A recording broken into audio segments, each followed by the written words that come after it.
cours du jour, nouvelle orientation formation avec l'IFAGE. Le parcours de vie professionnelle a été révolutionné ces 20 dernières années. Rares sont les personnes qui restent une carrière durant dans la même entreprise. Pour faire face aux évolutions constantes du monde du travail, il est nécessaire de se former continuellement en vue de construire ou de pouvoir reconstruire son avenir. Il y a 30 ans en arrière, l'apprenti qui rentrait dans l'entreprise était formé par le plus vieux de l'entreprise qui allait partir à la retraite une année après. Et donc il y avait une transmission des connaissances qui se faisait intergénérationnelle. Aujourd'hui, les méthodes d'apprentissage évoluent. Il y a 30 ans en arrière, vous aviez un tableau noir à la craie. Aujourd'hui, on parle d'e-learning, de blended learning, on parle de tablettes, on parle de numérisation des supports. Bientôt, on vous mettra des électrodes et vous apprendrez à parler l'anglais la nuit. Donc oui, il y a une évolution qui est très forte. Il n'y a pas d'âge pour la formation.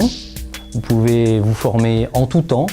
Chaque formation est une brique qui va vous permettre de construire votre forteresse vous permettant de résister à toutes les intempéries de la vie professionnelle. Si quelqu'un ne continue pas à se former, il est vite en marge. Et c'est ça qu'il faut absolument, c'est qu'il reste toujours en formation continue. Et c'est pas tous les 3 ans, c'est toutes les années qu'il faut faire une release, si j'ose dire. On parle de l'intelligence du bâtiment. Avant, dans l'électricité, un interrupteur, on appuyait, ça allumait, ça éteignait. Aujourd'hui, c'est terminé. Un interrupteur, c'est un terminal.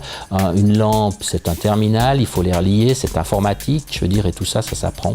Il y a quelques années en arrière, l'expérience d'un ancien monteur était un gain acquis. Il pouvait retransmettre ce savoir. Aujourd'hui, un jeune monteur de 6 mois ou d'une année a pratiquement plus de compétences que cet ancien monteur et ça vient un réel problème avec les personnes qui, au bout d'un moment, refusent la formation ou ont du mal à la suivre. Des petites entreprises commencent à avoir des gros problèmes à faire des formations car quand ils doivent mettre 50% de leur personnel en formation, ils n'arrivent pas à assumer. Et de plus en plus de petites entreprises n'arrivent plus à suivre l'évolution technique. La formation apporte autant pour l'entreprise que l'individu. Je crois que lorsque vous évoluez grâce à une formation dans un climat de confiance, c'est-à-dire avoir confiance en vous, je pense que ça peut rejaillir sur les autres.